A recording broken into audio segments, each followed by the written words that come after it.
யூதர்களுடைய மித்தாலஜியில் இருக்கக்கூடிய ஒரு விஷயமா சொல்லிட்டு இருக்காங்க. எப்போ உலகத்தில் வந்து அநீதிகள் ஏற்படுதோ அப்போ அது வந்து வெளிப்பட்டு உலகத்தை அழிச்சிரும் அப்படின்ற மாதிரி சொல்லியிருந்தாங்க. ஒரு விஷயத்தை பற்றி நான் வந்து ஏற்கனவே படிச்சிருந்தேன். ஒரு அக்னி வந்து வச்சிருக்காரு. அந்த அக்னி வந்து கடல் ஒரு கண்ட்ரோலில் வச்சிருக்கு அப்படின்னு சொல்கிறாங்க. அந்த வடவாக்னி வெளிப்படும் போது கடல் நீர் பொங்கி இந்த உலகம் அழியும். இது மாதிரி ஒவ்வொரு சித்தர்களும் வந்து ஒவ்வொரு பகுதி உலகத்தில் இருக்கிற ஒவ்வொரு பகுதிக்கு போயிருக்காங்க. இப்போ மெக்கா அப்படின்னு எடுத்துக்கிட்டீங்கன்னா ராமதேவர் போயிருந்தாரு. அவருக்கு இன்னொரு பெயருமே இருக்குது, ரொம்ப ஆச்சரியப்படுது. இன்னொரு பேர் வந்து யாக்கோப், இங்கிலீஷில் வந்து ஜேக்கப்னு சொல்லுவாங்க. குதிரை ஒரு தோற்றத்தில் இருக்கக்கூடிய உடல் முழுதும் அக்னி பிளம்பா ஜொலிக்கக்கூடிய ஒரு விலங்கு தான் அது. அது என்னைக்கு வெளியே வருதோ அன்னைக்கு கடல் பொங்கும், நிலநடுக்கம் ஏற்படும், இந்த உலகம் அழியும்.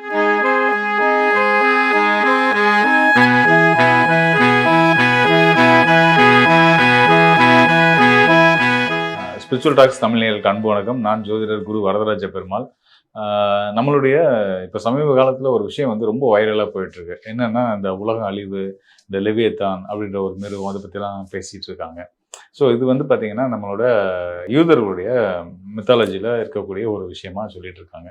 அதாவது என்ன அப்படின்னு கேட்டிங்க அப்படின்னா, லெவியத்தான்னா என்ன அப்படின்னா அதாவது யூதர்களோட புராணங்கள் படி இறைவன் வந்து ஒரு மிருகத்தை படைக்கிறாரு. அந்த மிருகம் வந்து பார்த்தீங்கன்னா ஒரு கிட்டத்தட்ட அந்த டிராகன் மாதிரி அது வாயிலேருந்து நெருப்ப உமிழும் அப்படின்ற மாதிரியும், அது மிகப்பெரிய சைஸில் உள்ள ஒரு மிருகமாகவும் சொல்லியிருக்காங்க.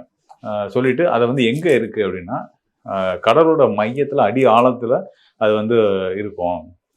அதை வந்து கடவுள் மறைச்சி வச்சுருக்காரு. எப்போ உலகத்தில் வந்து அநீதிகள் ஏற்படுதோ அப்போ அது வந்து வெளிப்பட்டு உலகத்தை அழிச்சிரும் அப்படின்ற மாதிரி சொல்லியிருந்திருக்காங்க. அது நிறைய குற்றங்கள் இந்த மாதிரியான நம்ம கிட்டத்தட்ட கல்கி அவதாரம் வந்து உலகத்தில் வந்து அநீதிகள் நிறைய நடக்கும்போது இறைவன் வந்து கல்கி அவதாரம் எடுத்துகிட்டு வந்து இந்த உலகத்தை அழித்து சில விஷயங்களை செய்வார்னு சொல்லி புது விஷயங்களை செய்வாங்கன்னு சொல்லியிருக்காங்களா. அது போல் வந்து யூதர்களோட மெத்தாலஜியில் வந்து பார்த்தீங்க அப்படின்னா வந்து அந்த லிவேத்தான்றது வந்து கடல் ஆழத்துலேருந்து வெளிப்பட்டு இந்த உலகம் அழிக்கும் அப்படின்னு சொல்லியிருந்திருக்காங்க. ஸோ இதை வந்து சமீபமாக வைரலாக போயிட்டுருக்கோம். நானும் 2-3 இடங்களில் அதை பற்றி கேள்விப்பட பார்க்க அப்படின்னும்போது எனக்கு ஒரு விஷயம் ஸ்ட்ரைக் ஆச்சு. இது சம்மந்தமாக நம்மளும் ஒரு விஷயம் படிச்சிருக்கேன். அதாவது கடல் ஆழத்தில் இருக்கக்கூடிய ஒரு நெருப்பு சம்மந்தமான ஒரு விஷயத்தை பற்றி நான் வந்து ஏற்கனவே படிச்சிருந்தேன். ஸோ அது என்ன இதுவும் கிட்டத்தட்ட ரிலேட் ஆகிற மாதிரி இருக்குது அப்படின்னு சொல்லிட்டு திரும்ப நம்ம கொஞ்சம் ரிசர்ச் பண்ண ஆரம்பிக்கும் போது தான் வந்து இது எங்கே நான் எடுத்திருந்தேன் அப்படின்னா, திருமந்திரத்தில் அந்த பாடல் படிச்சிருந்தேன். திருமந்திரத்தில் ஒரு பாடல் இருக்குது, பாயிர பகுதியில். அந்த பாடல் வந்து பார்த்தீங்கன்னா, வல்லவன் வன்னிக் இறைடை வாரணம் நில்லென்ற நிற்பித்த நீதியில் ஈசனை இல்லன வேண்டாவாம் இறையவர் தம்முதல் அல்லும் பகலும் அருள்கின்றானே அப்படின்ற ஒரு பாட்டு. ஸோ இந்த பாடலோட பொருள் என்ன அப்படின்னு கேட்டிங்க அப்படின்னா வந்து, அதாவது கடலோட அடி ஆழத்தில் இப்போ இந்த கடல் வந்து இப்போ நம்ம அலை அடிக்குது இல்லையா, கடல் அலை வந்து ஒரு கட்டத்துக்கு வருது, அப்புறம் திரும்ப உள்ளே போயிடுது, ஒரு கட்டத்துக்கு வருது, திரும்ப போயிடுது. எது அதை திரும்ப இழுக்குது? ஏன்னா அவ்வளோ தண்ணி இருக்குது. இப்போ ஒரு இறக்கமான பகுதியில் நம்ம தண்ணி ஊற்றுனோம்னா அந்த பள்ளத்தை நோக்கி அது ஓடிடும்ல. ஸோ அப்படின்போது கடல் வந்து எவ்வளவோ பெருசு. 75% இந்த பூமியில் கடல் இருக்குன்னு தான் சொல்கிறாங்க. நிலப்பகுதின்றது 20%, 25% தான் நம்ம சொல்கிறாங்க. ஸோ அப்படின்றப்ப அந்த அவ்வளோ பெரிய கடல் வந்து தாராளமாக நிலப்பகுதியில் வந்து ஆக்கிரமிப்பு பண்ண முடியும். வந்துச்சுன்னா உலகம் அழியும். உலகம் முழுக்க நீரால் நிரம்பப்பட்டுரும். ஸோ அப்படி இருக்கும்போது ஏன் அது வந்து வெளியே வராமல் கண்ட்ரோலில் இருக்குது அப்படின்னா, திருமந்திரத்தில் சொல்லக்கூடியது. அதாவது இறைவன் வந்து அந்த கடலை வந்து அந்த சமுத்திரத்தை ஒரு லிமிட்டுக்கு மேலே போக விடாமல் கண்ட்ரோல் பண்ணுறதுக்காக அதோட கடலோட அடி ஆழ மையத்தில் வந்து ஒரு அக்னியை நிறுத்தி வச்சுருக்காரு. அது வந்து ஒரு குறிப்பிட்ட தூரம் அந்த கடலில் போயிட்டு அதுக்கு மேலே போகக்கூடாதுன்றதை அதை கண்ட்ரோல் பண்ணி இழுத்துக்கும். அந்த கடலை கண்ட்ரோல் பண்ணுறதுக்கு, மேனேஜ் பண்ணுறதுக்கு ஒரு அக்னியை நிறுத்தி வச்சுருக்க இறைவன். அப்படிப்பட்ட இறைவனை நீங்கள் இல்லைன்னு சொல்லாதீங்க. இவ்வளோ பொறுப்பாக எல்லா விஷயத்தையும் பார்த்து கவனித்து செஞ்சிட்ருக்காரு. அதனால் வந்து இறைவனை இல்லைன்னு சொல்லாதீங்க. அவர் எல்லாத்துக்கும் செய்ய வேண்டிய நேரத்துக்கு செய்ய வேண்டிய விஷயங்களை சரியாக செய்வார் அப்படின்றது தான் அந்த பாடலோட பொருள். ஸோ இது சிம்பிளான பாடல் தான். அந்த பாடலில் வந்து என்ன சொல்லியிருக்காங்க, இந்த கடல் வந்து பொங்கி விளைஞ்சு இந்த பூமியை அழிச்சிடாமல் அதை வந்து ஒரு கட்டுக்குள்ளே வச்சுக்கிறதுக்கு ஒரு அக்னியை வந்து வச்சுருக்காரு. அந்த அக்னி வந்து கடலை ஒரு கண்ட்ரோலில் வச்சுருக்கு அப்படின்னு சொல்கிறாங்க. ஸோ அதுபோல் அப்படிப்பட்ட இறைவனை இல்லைன்னு சொல்லாதீங்க அப்படின்றதான் அந்த பாடல் அப்படின்னு சொல்லிட்டு இங்கே தான் வந்து அந்த விஷயம் கவனிக்கிறேன். அதாவது கடலோட ஆழத்தில் இங்கேயும் பார்த்தீங்கன்னா ஒரு அக்னியை இறைவன் வச்சுருக்காரு அப்படின்னு சொல்கிறாங்க. அங்கே யூத புராணங்கள்லேயும் கடல் ஆழத்தில் ஒரு அக்னி வடிவான ஒரு மிருகத்தை படைச்சு வச்சுருக்காங்கன்னு சொல்கிறாங்க. நம்ம இதில் சொல்லக்கூடிய இந்த அக்னியை பற்றி நான் திரும்ப படிக்க ஆரம்பிக்கும் போது ஒரு இன்ட்ரெஸ்டிங்கான விஷயம் கிடைக்கிது. அந்த அக்னிக்கு பேர் வந்து வடவாகினின்னு சொல்றாங்க. வடவாகினின்னா வடவை அப்படின்னா குதிரை, அக்னின்னா நெருப்பு. ஸோ குதிரை முகம் கொண்ட ஒரு விலங்கு தான் வந்து இந்த கடலோட ஆழத்துல இருந்து இந்த கடலை கண்ட்ரோல் பண்ணிக்கிட்டு இருக்கு. அதாவது ஊருக்குள்ள புகுந்து மக்களை இந்த உலகத்தை அழிச்சிடாம கண்ட்ரோல் பண்ணிட்டு இருக்கிறது அந்த வடவாகினி அப்படின்றத சொல்றாங்க. மனித உடலையும் உயிரையும் கண்ட்ரோலில் வச்சு அந்த அழிவு இல்லாமல் பாதுகாத்து வர்றதுக்கு பேர் வந்து மூலாக்னின்னு சொல்கிறாங்க. ஸோ இந்த மாதிரி வந்து பிரபஞ்சத்தில் இருக்க அண்ட சராசரத்தில் இருக்க எல்லா பொருள்லையும் அதோட மையத்தில் ஒரு மூலாக்னி இருந்து அதை தன்னோட கண்ட்ரோலில் எடுத்து அது கட்டுப்படுத்தி வழி நடத்தி கொண்டு போகும். ஒரு குறிப்பிட்ட காலங்களுக்கு அப்புறம் அது வெளிப்படும். மூலாக்னி வெளிப்படும் போது என்னாகும், இந்த சடராக்னின்ற அதாவது நம்ம உடலோட இருக்கக்கூடிய உடலுக்கு மனித உயிர்களுக்குள்ள இருக்கக்கூடிய மூலாக்னி வெளிப்படும் போது உயிர் மரணிக்கும். இந்த உயிர் வந்து இந்த உடலை விட்டு வெளியே போகும். அது மாதிரி இந்த பிரபஞ்சத்தில் இருக்கக்கூடிய அந்த கடலில், பூமியில் இருக்கக்கூடிய கடலில் ஆழத்தில் இருக்க அடிகாலத்தில் இருக்கக்கூடிய அந்த வடவே அக்னி அப்படின்னு சொல்லக்கூடிய அந்த வடவாக்னி குதிரை வடிவான அந்த வடவாக்னி வெளிப்படும் போது கடல் நீர் பொங்கி இந்த உலகம் அழியும். ஸோ இதுதான் வந்து அங்கேயும் சொல்லப்பட்டிருக்கு. இதே சேம் விஷயம்தான் வந்து யூத புராணங்கள்லையும் பழைய ஏற்பாடுலையும் குரான்லையும் சொல்லப்பட்டிருக்கு. ஸோ இது எல்லாமே தொடர்புடைய ஒரு விஷயங்களா இருக்குது. எல்லாம் இங்கே இருக்கிற நம்மளுடைய மெய்யல்லையும் சொல்லப்பட்ட விஷயங்கள் யூதர்கள்ட்டையும் இருக்குது. இதெல்லாம் பார்க்கும்போது ரொம்ப ஆச்சரியமான ஒரு விஷயமா இருந்தது. அதை எல்லாத்தையும் உங்கள்கிட்ட பகிர்ந்துக்கணுன்றதுக்காகவும், அதே நேரத்தில் இதெல்லாம் எப்படி எல்லா பக்கமும் ஒரே மாதிரியான இந்த தத்துவங்கள், இந்த இறை வழிபாடு தத்துவங்கள்லாம் இருக்குது அப்படின்றது வந்து நிறைய பேருக்கு புரியாத ஒரு ஆச்சரியமான விஷயமா இருக்கும்.